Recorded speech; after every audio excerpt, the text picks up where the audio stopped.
Hello friends, my name is Aman Kumar Singh और आप हैं अपने यूट्यूब चैनल मास्टर्स फिजिक्स पर। डियर स्टूडेंट्स, आज हम लोग इलेक्ट्रोस्टैटिक में नेक्स्ट सेगमेंट लेकर के आए हैं जिसमें हम लोग डेरिवेशन सीखेंगे इलेक्ट्रिक फील्ड कैलकुलेट करने के लिए किसी भी लार्ज चार्ज मेटल शीट की वजह से और किसी भी हेमिस्फेरिकल कप के सेंटर पे। तो डियर स्टूडेंट्स, आप इस वीडियो लेक्चर के अंत तक बने रहिए। चलिए स्टार्ट करते हैं आज की क्लास। तो डियर स्टूडेंट्स, आज का अपना फर्स्ट टॉपिक है इलेक्ट्रिक फील्ड स्ट्रेंथ कैलकुलेट करना due to uniformly charged large metal sheet, है ना। हमारा लार्ज मेटल शीट है, इसकी वजह से इलेक्ट्रिक फील्ड कैलकुलेट करेंगे। तो सबसे पहले आप ये ध्यान दीजिए कि जो आपका शीट है वो मेटल का बना हुआ है और मेटल के अंदर हमने आपको पहले ही बताया है कि मेटल की प्रॉपर्टी होती है जब उसको चार्ज किया जाता है तो चार्ज म्यूचुअल रिपल्सन की वजह से उसके सरफेस पे डिस्ट्रीब्यूट हो जाते हैं, है ना। चार्ज क्या होते हैं? म्यूचुअल रिपल्सन की वजह से उसके सरफेस पे डिस्ट्रीब्यूट हो जाते हैं। इंटीरियर बॉडी के अंदर जो हमारा चार्ज होता है वो चार्ज एग्जिस्ट नहीं करता। सारा का सारा चार्ज जो है, जो एक्सेस चार्ज है, वो कहाँ आ जाते हैं? सरफेस के ऊपर। तो जब भी ये मान लीजिए आपका मेटल शीट होगा तो इस मेटल शीट को जब भी आप चार्ज करोगे तो वो चार्ज इसके सरफेस पे आएगा। अगर ये चार्ज है तो इसका चार्ज का सरफेस कहाँ है? तो ये आपका सरफेस हो गया, तो सारा का सारा चार्ज इसके सरफेस पे आ गया। कहाँ आ गया? सरफेस पे आ गया। इस तरह से जो चार्ज है वो इसके बैक सरफेस पे, जो इसके पिछले वाला सरफेस है, जो इधर की तरफ से दिखेगा, इधर की तरफ से जो देखने पे दिखेगा, उस सरफेस पे भी चार्ज चला गया होगा। किसकी वजह से? म्यूचुअल रिपल्सन की वजह से। तो इसका मतलब क्या हुआ कि अगर मैं इस मेटल शीट का ओरिएंटेशन चेंज करूं तो ये व्यू, इसका ये व्यू देखने के बाद, जब मैं ये व्यू देखूंगा तो ये आपको मेटल इस तरह से दिखाई देगा। इसका थिकनेस, ये वाला जो पोर्शन है, ये आपको दिखाई देगा कुछ इस तरह से। अब इसका ये वाला सेगमेंट भी चार्ज्ड है, ये वाला भी सेगमेंट क्या है? चार्ज्ड है। और ये वाला भी सेगमेंट क्या है? चार्ज्ड है। ये वाला भी सेगमेंट क्या है? चार्ज्ड है। मानते हैं कि इसका जो चार्ज डेंसिटी है, जो इसका चार्ज डेंसिटी है, क्योंकि चार्ज सरफेस पे डिस्ट्रीब्यूटेड है, तो चार्ज डेंसिटी जो होगा वो सरफेस चार्ज डेंसिटी होगा, जिसको हम लोग क्या कहेंगे यहाँ? सिग्मा कूलम्ब पर मीटर स्क्वायर। अब आप एक बात बताइए कि हमारे पास 3 पॉइंट है। मान लीजिए एक पॉइंट यहां है, इसको मैं ए कहता हूं, एक पॉइंट यहां है, इसको मैं बी कहता हूं, और एक पॉइंट यहां है, इसको मैं सी कहता हूं। इस 3 पॉइंट पे मुझे इलेक्ट्रिक फील्ड चाहिए इस मेटल शीट की वजह से, जो कि चार्ज्ड है। तो चार्ज जो है ये यहां पे क्यों आया है? Charge spread over the surface of a metal sheet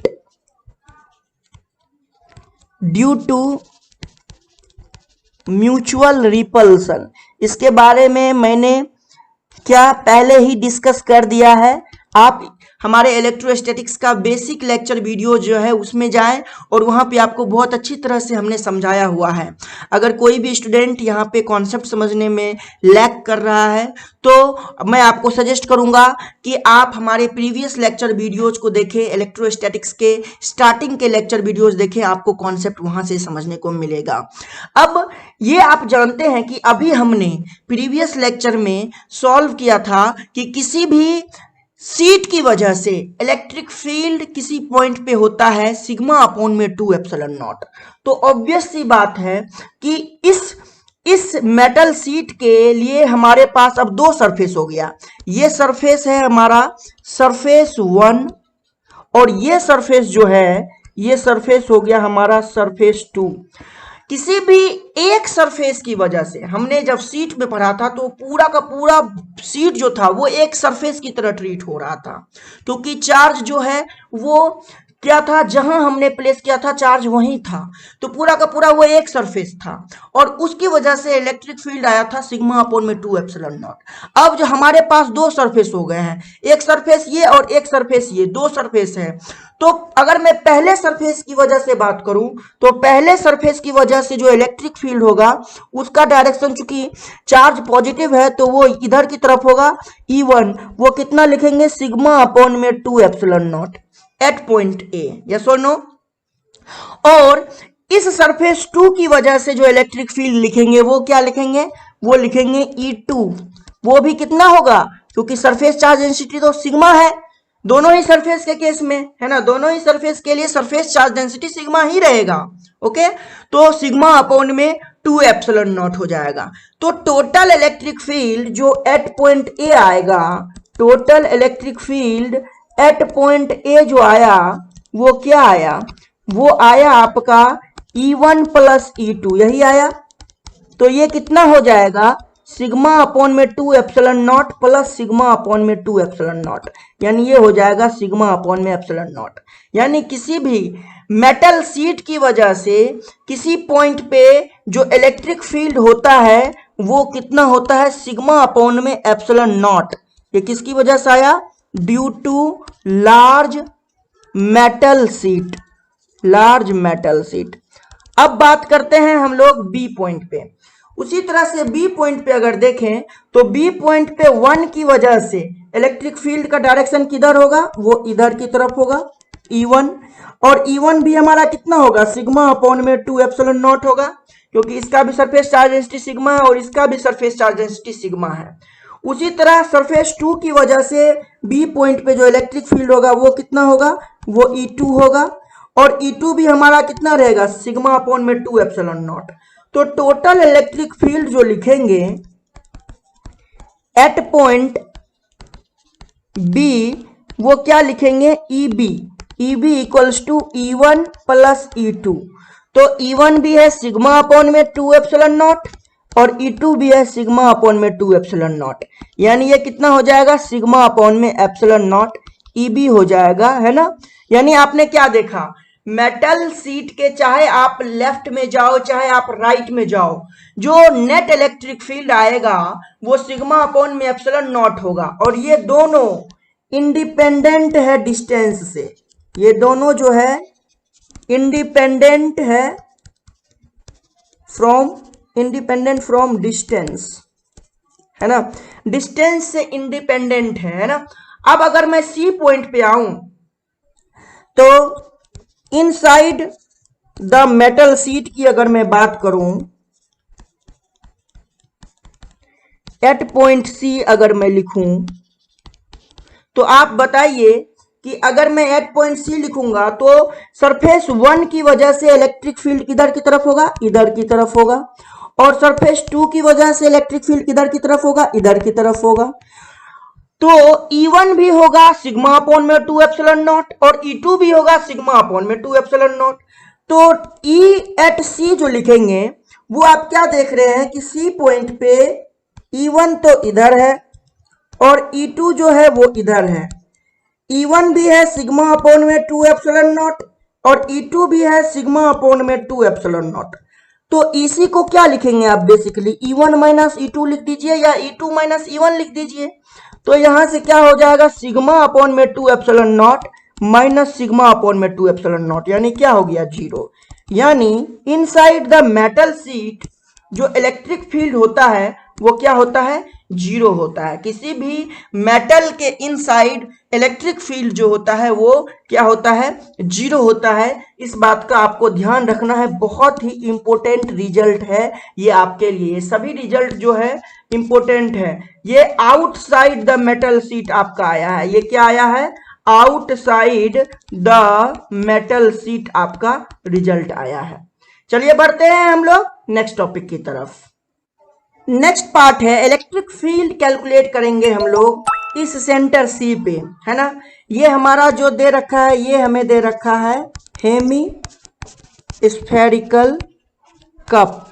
inside से ये हॉलो है, ये जो है ये क्या है, हॉलो है फ्रॉम इनसाइड, यानी इसमें हमें क्या दे रखा है, इसमें हमें सरफेस दे रखा है। तो ऑब्वियस सी बात है चार्ज जो है वो डिस्ट्रीब्यूटेड होगा सरफेस पे, तो इसके लिए डिसाइड क्या होगा, सरफेस चार्ज डेंसिटी, यानी जो चार्ज डेंसिटी होगा वो होगा आपका सरफेस चार्ज डेंसिटी, जिसको आप लिखेंगे सिग्मा कूलम्ब पर मीटर स्क्वायर, जिसको आप क्या लिखेंगे, सिग्मा कूलम्ब पर मीटर स्क्वायर। इस पूरे हेमिस्फेरिकल कप की वजह से, चार्ज हेमिस्फेरिकल कप की वजह से हमें सी पॉइंट पे इलेक्ट्रिक फील्ड चाहिए। तो कैसे कैलकुलेट करें इलेक्ट्रिक फील्ड, तो सबसे पहले आप क्या देखेंगे कि ये जो बॉडी है, हेमिस्फेरिकल कप है, ये कंटिन्यूअस बॉडी को रिप्रेजेंट कर रहा है। तो कंटिन्यूअस बॉडी की वजह से अगर किसी पॉइंट पे हम इलेक्ट्रिक फील्ड कैलकुलेट करते हैं तो सबसे पहले हमें एक एलिमेंट कंसीडर करना पड़ता है, और एलिमेंट आप ऐसा कंसीडर करेंगे कि अगर उस एलिमेंट को अलग अलग पोर्शन के अलग अलग पोर्शन को मैं ऐड करूं, यानी एक सीक्वेंस में अगर एलिमेंट को मैं ऐड करूं तो आपका वो बॉडी बनना चाहिए, वो बॉडी फॉर्म होना चाहिए। तो आप देखेंगे कि मैं क्या यहाँ पे एज्यूम करने वाला हूं। तो क्या करेंगे, इसके लिए आपको टेक्निक ध्यान रखना है, क्योंकि ये कर्व पोर्शन है, तो इसके लिए आपको क्या करना है, थीटा पे जाना है। कहाँ पे जाना है, थीटा पे जाना है, और एक डी थीटा का एक छोटा सा एलिमेंट लेना है, डी थीटा का एलिमेंट। अब इस डी थीटा के एलिमेंट के अकॉर्डिंग आप क्या करिए, एक रिंग बना दीजिए, एक रिंग बना दीजिए। इस तरह से आपने क्या बना दिया, एक रिंग बना दिया, देखिए ध्यान से। अब ये वाला जो रिंग है इसका एक पोर्शन तो आपके सामने वाला पोर्शन तो आपको दिख रहा है, लेकिन बैक पोर्शन आपको नहीं दिख रहा है। एक्चुअल में ये जो रिंग होगा वो रिंग ऐसे होगा, और इस रिंग का केबल और केबल आपको एक पोर्शन दिख रहा है। देखिए ये रिंग ये ऐसे है, इसका एक पोर्शन जो है ये बैक साइड वाला पोर्शन आपको नहीं दिख रहा है, आपको बस ये दिख रहा है, आपको बस ये दिख रहा है। ओके, तो इस रिंग का अपना एक सेंटर होगा। अगर ये आर रेडियस है तो ये भी आर रेडियस होगा, तो ये वाला पोर्शन क्या हो जाएगा, ये वाला पोर्शन हो जाएगा आर इंटू डी थीटा। अब आप हमें ये बता दीजिए कि इस आर का अगर मैं कंपोनेंट ब्रेक करूं, इस आर का मैं अगर कंपोनेंट ब्रेक करूं तो ये वाला पोर्शन सेगमेंट जो है ये क्या होगा, ये सेगमेंट होगा आपका आर साइन थीटा, और ये वाला जो सेगमेंट होगा जो इसका रेडियस होगा वो क्या होगा, आर कॉस थीटा। यस और नो, चूंकि ये होगा हमारा आर कॉस थीटा, ये होगा हमारा आर कॉस थीटा, ये वाला हमारा होगा आर कॉस थीटा, तो ये वाला भी होगा हमारा आर कॉस थीटा। इसका मतलब क्या हुआ कि आपका जो रिंग है उसका रेडियस है आर कॉस थीटा, और वो सेंटर से कितनी दूरी पर है, वो एलिमेंट्री रिंग जो है सेंटर से आर साइन थीटा की दूरी पर है। और इस रिंग के अगर मैं थिकनेस की बात करूं तो इस रिंग का थिकनेस कितना है, तो इस रिंग का जो थिकनेस है वो है आपका आर डी थीटा। इस रिंग का जो थिकनेस है वो थिकनेस कितना है, आर डी थीटा। ये रिंग को मैं एलिमेंट्री रिंग कह सकता हूं। अब आप हमें ये बताइए कि क्या सेंटर सी जो है वो इस रिंग के एक्सिस पर एग्जिस्ट कर रहा है कि नहीं कर रहा, तो ऑब्वियस सी बात है कर रहा है। अब मैं क्या करता हूं, इस रिंग के ऊपर के चार्ज को मैं एज्यूम करता हूं डी क्यू, तो लिखता हूं let the elementary charge on ring is d Q. अब हमें क्या करना है, इस dq को लिखना है सिग्मा के रिस्पेक्ट में, इसके चार्ज को लिखना है सिग्मा के रिस्पेक्ट में। तो सिग्मा के रिस्पेक्ट में लिखने से पहले हम इस रिंग की वजह से इस सेंटर सी पे इलेक्ट्रिक फील्ड किधर होगा उसके बारे में डिस्कस कर लेते हैं। तो अगर मैं कहूं कि ये पॉजिटिवली चार्ज है, प्लस का सिग्मा है, तो ये सभी प्लस होगा। पॉजिटिव नेचर की वजह से जो इलेक्ट्रिक फील्ड आएगा वो इसका एक डायरेक्शन किधर होगा, इधर की तरफ होगा, तो डीई एट सी जो होगा उसका डायरेक्शन इधर होगा। तो एलिमेंट्री इलेक्ट्रिक फील्ड जो आप लिखेंगे, elementary electric field at the centre of a hemispherical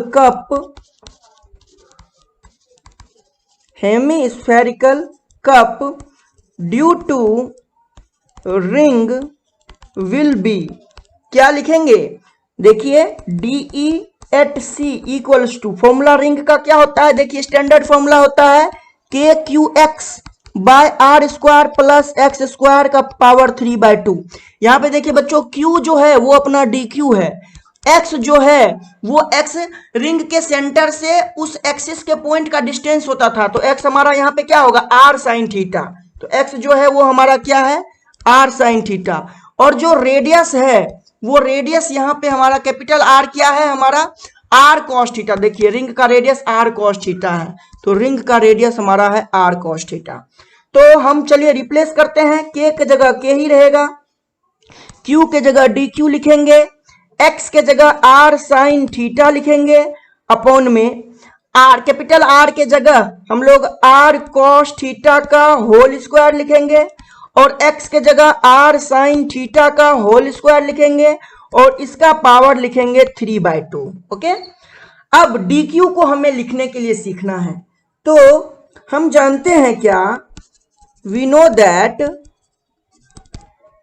sigma जो है उसको क्या लिखेंगे, जितना चार्ज उतना ही एरिया, यस और नो बोलिए। तो ऑब्वियस सी बात है इसका एलिमेंट्री एरिया हमें dA लिखना है। तो रिंग का एरिया निकालने के लिए मैं क्या सिखाया हूं, पहले सरकमफेरेंस का लेंथ ले लीजिए, रिंग को काट दीजिए और रिंग के थिकनेस से सरकमफेरेंस को मल्टीप्लाई कर दीजिए, तो आपको एलिमेंट्री एरिया निकल जाएगा। तो सबसे पहले ये बताइए, अगर रेडियस r cos थीटा है तो सरकमफेरेंस कितना होगा, 2 पाई स्मॉल r के जगह r cos थीटा लिख दिया अपन ने, तो 2 पाई r cos थीटा सरकमफेरेंस हो गया। और थिकनेस कितना है रिंग का, आर डी थीटा, दोनों को हम मल्टीप्लाई करेंगे तो ये हमारा एलिमेंट्री एरिया आ जाएगा। तो यहाँ पे DQ के जगह DQ लिखिए और DA के जगह लिखिए 2 पाई R cos theta into R D theta. यहां से आप देखिए कि आपका DQ क्या निकल के आया, DQ निकल के आया सिग्मा इंटू 2 पाई R square cos theta into D theta, ये आपका DQ कैलकुलेट हो गया। अब आप क्या करेंगे, इस DQ को उठाएंगे और यहां पे पुट करेंगे, तो therefore the elementary electric field at point C will be, क्या होगा बताइए, तो DE एट C को आप लिखेंगे K, DQ के जगह लिखेंगे सिग्मा इंटू 2 पाई R square cos theta into D theta, DQ की जगह ये लिख लिया, इंटू का यहाँ पे क्या है R साइन थीटा पहले से है तो मल्टीप्लाई कर दीजिए R साइन थीटा, अपॉन में R square cos square theta plus R square sine square theta और इसका पावर 3/2। ओके, अब क्या करना है, हमें सिंप्लीफाई करना है। अब जो है हम लोग K को क्या लिख सकते हैं, K को लिख सकते हैं 1/4 pi epsilon not into sigma into 2 पाई, ये वाला R स्क्वायर और ये R मल्टीप्लाई हो जाएगा तो 2 पाई R क्यूब हो जाएगा, sine theta into cos theta into D theta, ये हो गया, अपॉन में R स्क्वायर कॉमन कर लीजिए और उसका बाहर निकाल लीजिए तो पावर में 3/2, अंदर बचा cos square theta plus sine square theta, तो cos square theta plus sine square theta क्या हो जाएगा 1 हो जाएगा, है ना, 1 का पावर 3/2, तो ये 2 इस 2 से कैंसिल हो गया और 2 पाई से 4 पाई 2 टाइम्स में कैंसिल हो गया, तो ये बचा आपका सिग्मा अपॉन में 2 epsilon not multiply by R cube into sine theta into cos theta into D theta, upon में नीचे भी बचा कितना R क्यूब, तो R क्यूब से क्या करिए R क्यूब को कैंसिल कर दीजिए, तो यहां पे आपका क्या हो जाएगा सिग्मा अपॉन में 2 epsilon not sine theta cos theta into D theta. ये अपना अभी सिंप्लीफिकेशन होकर के इलेक्ट्रिक फील्ड आया है एलिमेंट्री वाला एट पॉइंट C पॉइंट पे एलिमेंट्री इलेक्ट्रिक फील्ड ये आया है। अपन क्या करते हैं, इसको 2 से ऊपर नीचे मल्टीप्लाई कर देते हैं, तो 2 से मल्टीप्लाई करेंगे तो ये हो जाएगा नीचे में सिग्मा अपॉन में 4 एप्सिलॉन नॉट और ऊपर 2 से मल्टीप्लाई करेंगे तो ये हो जाएगा साइन 2 थीटा का formula, 2 sine theta into cos theta D theta. ये आया एलिमेंट्री इलेक्ट्रिक फील्ड। अब हम टोटल इलेक्ट्रिक फील्ड अगर निकालें, टोटल इलेक्ट्रिक फील्ड एट सी, तो हम क्या करेंगे, इलेक्ट्रिक फील्ड एट सी को इंटीग्रेट करेंगे डीई एट सी को, है ना, निकालने के लिए। क्यों इंटीग्रेशन करेंगे, क्योंकि आप जितने भी एलिमेंट यहां एज्यूम करोगे, सारे एलिमेंट्री रिंग की वजह से जो इलेक्ट्रिक फील्ड आएगा, सभी elementary electric field same direction में आएंगे। तो आप को चूंकि ये बात कंफर्म पता नहीं है कि कितना एलिमेंट मैक्सिमम हो सकता है, एलिमेंट कितना भी हो सकता है, तो आखिर हम अगर हमें नंबर ऑफ एलिमेंट्स पता नहीं है कि कितने एलिमेंट्स में हम इस हेमिस्फेरिकल कप को ब्रेक कर सकते हैं, तो हम उसको ऐड कैसे कर सकते हैं नॉर्मल मेथड से। तब उस कंडीशन में हमें इंटीग्रेशन मेथड से हमें ऐड करना होता है, क्योंकि कोई स्टूडेंट इसके अंदर 100 एलिमेंट बनाएगा तो वो 100 बार ऐड करेगा, अगर 200 एलिमेंट किसी ने बना दिया तो 200 बार ऐड करेगा। इसका मतलब सभी का रिजल्ट अलग अलग आ जाएगा, और ना तो 100 वाला ट्रू होगा ना 200 वाला ट्रू होगा। तब हमें करेक्शन करने के लिए एडिशन को हम इंटीग्रेशन मेथड यूज करते हैं। तो अब चाहे कितने भी एलिमेंट हो, हम क्या करेंगे, उसको डायरेक्टली इंटीग्रेट कर देंगे तो हमारा टोटल इलेक्ट्रिक फील्ड आ जाएगा। अब हमें लिमिट की जरूरत होगी, तो चूंकि थीटा हमारा डी थीटा है तो थीटा का लिमिट होगा, तो हम रिंग जो है, लास्ट वाला रिंग जो पाएंगे वो यहां पे पाएंगे। देखिए ध्यान से, मैं डायग्राम कहां बना रहा हूं, यहां लास्ट वाला जो रिंग होगा वो यहां होगा, और वो सबसे छोटे रेडियस का रिंग होगा, है कि नहीं। तो अगर मैं वहां तक के रिंग तक पहुंचना चाहता हूं, तो स्टार्ट मैंने सबसे लार्जेस्ट रिंग से करूंगा, जो कि बेस पे बनेगा, जिसका रेडियस कैपिटल आर होगा, जिसका रेडियस क्या होगा, कैपिटल आर होगा। तो उसके लिए थीटा कितना होगा, बेस वाले रिंग के लिए, बेस वाले रिंग के लिए थीटा 0 डिग्री लेंगे तो आपका रिंग बेस पे आ जाएगा। और अगर थीटा 90 डिग्री लेंगे, थीटा क्या लेंगे, 90 डिग्री लेंगे, तो आपका जो रिंग होगा वो सबसे स्मॉलेस्ट होगा और हेमिस्फेरिकल कप के सबसे टॉप पे होगा, और उसका रेडियस भी सबसे स्मॉल होगा, है ना, जो कि अप्रोक्सीमेटली 0 ही होगा। तो थीटा का लिमिट जो है वो 0 to 90 डिग्री हुआ। तो लिमिट भी हमने जान लिया कि लिमिट हमारा क्या होना चाहिए। तो यहां पे हमारे पास जो होगा सिग्मा अपॉन में 4 एप्सिलॉन नॉट कांस्टेंट होगा, इसको बाहर कर दीजिए, साइन 2 थीटा डी थीटा लिखिए, और 0 to π/2 या 0 to 90 डिग्री लिख देंगे हम लोग। अब आप बताइए साइन 2 थीटा का इंटीग्रेशन क्या होगा। तो सिग्मा अपॉन में 2 थीटा, साइन 2 थीटा का इंटीग्रेशन होगा माइनस का कॉस 2 थीटा बाय 2। सॉरी, यहां पे मुझे इसको क्या करना पड़ेगा, 4 करना पड़ेगा, है ना। तो ये हमारा क्या हो जाएगा, 4 एप्सिलॉन नॉट, क्योंकि यहाँ पे 4 है तो ये हमारा 4 हो जाएगा। और लिमिट कहां से कहां रहेगा, 0 to π/2। अब आप हमें ये बताइए कि इसको सिंप्लीफाई करेंगे, सिग्मा अपॉन में 4 एप्सिलॉन नॉट बाहर ही है, 1/2 को बाहर कर लीजिए माइनस साइन के साथ। तो पहले लिखिए कॉस 2 थीटा के जगह π/2 लिख दीजिए, अपर लिमिट रख दिया, माइनस कॉस 2 इंटू थीटा के जगह 0 डिग्री लिख दीजिए। ये हो गया, तो ये हो जाएगा आपका सिग्मा अपॉन में 4 एप्सिलॉन नॉट इंटू 1/2, है ना, 2 से 2 खत्म, कॉस पाई का वैल्यू -1, यहाँ पे माइनस भी लिख रहेगा, और कॉस 2 इंटू 0 कॉस 0 होगा, कॉस 0 का वैल्यू भी होगा 1, तो ये -1 इंटू -1, तो ये हो जाएगा सिग्मा अपॉन में 4 एप्सिलॉन नॉट इंटू -1/2 इंटू -2, -2 और 2 कैंसिल, माइनस माइनस प्लस हो जाएगा। तो नेट इलेक्ट्रिक फील्ड जो आया कितना आया, एट सी सिग्मा अपॉन में 4 एप्सिलॉन नॉट। तो नेट इलेक्ट्रिक फील्ड जो आया है ना eight the centre of a hemispherical cup, वो कितना आया, सिग्मा अपॉन में 4 एप्सिलॉन नॉट, जो कि बहुत ज्यादा इंपॉर्टेंट रिजल्ट है आपके एग्जाम पॉइंट ऑफ व्यू से। तो आप जो है इन दोनों डेरिवेशंस को जो हमने इस लेक्चर वीडियो में डिस्कस किया है, पूरा वीडियो देखने के बाद दोबारा खुद से ट्राई करिए, इन वीडियोज को देखने के बाद इन लेक्चर्स को जो हमारा डेरिवेशन है उसको खुद से बनाने का, है ना। चलिए स्टूडेंट्स, आज के लिए इतना ही, है ना। बने रहिए आप हमारे YouTube चैनल मास्टर्स फिजिक्स के साथ, और हमें अपना प्यार यूं ही देते रहिए। हम आपके लिए according to syllabus lecture videos continuously लाते रहेंगे ताकि आपके पढ़ाई में किसी भी तरह का कोई भी इंटरप्शन नहीं हो। और मैं न्यूमेरिकल क्वेश्चंस का सेट भी लाने वाला हूं आप सभी स्टूडेंट्स के लिए। इसमें केवल और केवल ऑब्जेक्टिव टाइप न्यूमेरिकल डिस्कस करने वाला हूं और सब्जेक्टिव टाइप के न्यूमेरिकल्स भी रहेंगे। तो मेरा जो ये प्लेटफॉर्म है, ये प्लेटफॉर्म जो मैंने बनाया है, इसमें मैं बोर्ड के स्टूडेंट, IIT JEE के स्टूडेंट, नीट के स्टूडेंट, इन सभी स्टूडेंट्स को लाभ मिलेगा, प्रॉफिट मिलेगा। वो कॉन्सेप्ट बढ़िया से बिल्डअप कर पाएंगे अपने अंदर फिजिक्स का, है ना। तो स्टूडेंट्स, आपको करना क्या है, आपको हमारा लेक्चर वीडियोस कंटिन्यूअसली देखते रहना है ताकि आपका लर्निंग जो हो वो प्रॉपर हो और आपको आने वाला वीडियो समझने में आसानी हो। तो चलिए स्टूडेंट्स, आप हमारे चैनल मास्टर्स फिजिक्स बाय अमन सर को लाइक, शेयर एंड सब्सक्राइब करना बिल्कुल मत भूलिएगा। Thank you students, thank you so much.